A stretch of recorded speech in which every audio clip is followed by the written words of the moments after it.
বাংলাদেশ জাতীয়তাবাদী দল ভারপ্রাপ্ত চেয়ারম্যান তারেক রহমানকে বরণ করতে ভোলা থেকে পা চালিত বাইসাইকেলে ঢাকার উদ্দেশ্যে যাত্রা করেছেন আব্বাস মিয়াজি নামের এক শ্রমিক দলনেতা। প্রায় 200 কিলোমিটার পথ পাড়ি দিয়ে বুধবার রাতে তার ঢাকায় পৌঁছানোর কথা রয়েছে। মঙ্গলবার দুপুরে ধান, জাতীয় পতাকা ও তারেক রহমানের ছবি সংবলিত পোস্টার এবং সাইকেল নিয়ে ভোলা শহর থেকে যাত্রা শুরু করেন তিনি। তার সাইকেলের সামনে তারেক রহমানের ছবি সংবলিত ব্যানারে লেখা রয়েছে, নেত্রী আমার খালেদা, নেতা আমার তারেক ভাই, তাকে আমি বরণ করতে ভোলা থেকে ঢাকা যাই।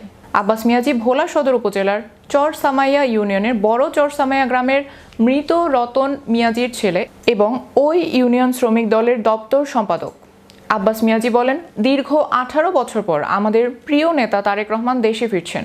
এটা আমাদের জন্য আবেগের, ভালোবাসার। তাকে বরণ করতে ও ভোলা 1 আসনে বিএনপি মনোনীত প্রার্থী আলহাজ গোলাম নবী আলমগীরের সালাম পৌঁছে দিতে আমার এই যাত্রা।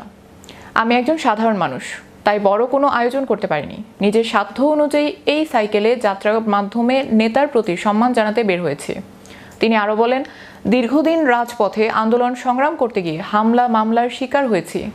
দেশ আজ ফ্যাসিস্ট মুক্ত। মুক্তভাবে প্রিয় নেতাকে বরণ করে নিতেই তার এই যাত্রা।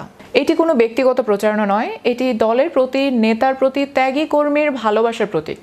তার এই ব্যতিক্রমী উদ্যোগকে ঘিরে ভোলার বিভিন্ন স্থানে পথচারী ও দলীয় নেতাকর্মীদের মধ্যে ব্যাপক আগ্রহ দেখা গেছে। অনেকেই তার সঙ্গে কথা বলেছেন, ছবি তুলেছেন এবং যাত্রার জন্য শুভকামনা জানাচ্ছেন। এদিকে সুস্থ সুন্দরভাবে তারেক রহমানের সংবর্ধনা স্থলে পৌঁছাতে সবার দোয়া ও ভালোবাসা চেয়েছেন আব্বাস মিয়াজি। বরণ করার জন্য আমি ভোলার থেকে সাইকেল চালিয়ে বরিশাল দিয়ে 280 কিলোমিটার রাস্তা আমি জেনে শুনে আমি ইনশাল্লাহ পদ্মা সেতু দিয়া সুন্দর করে আমি ঢাকা চলে যাব। আমার নেতা জনাব তারেক রহমান সাহেবকে আমি এই এক গুছি ধান দিতে পারলে আমার জীবনে আর কোনো চাওয়া নাই দলের কাছে, কিচ্ছু না। কারো কাছ থেকে আমি 2 টাকাও চাইবো না কখনো। আমার শুধু আমার নেতার হাতে যদি আমি এক গুছি ধান দিতে পারি।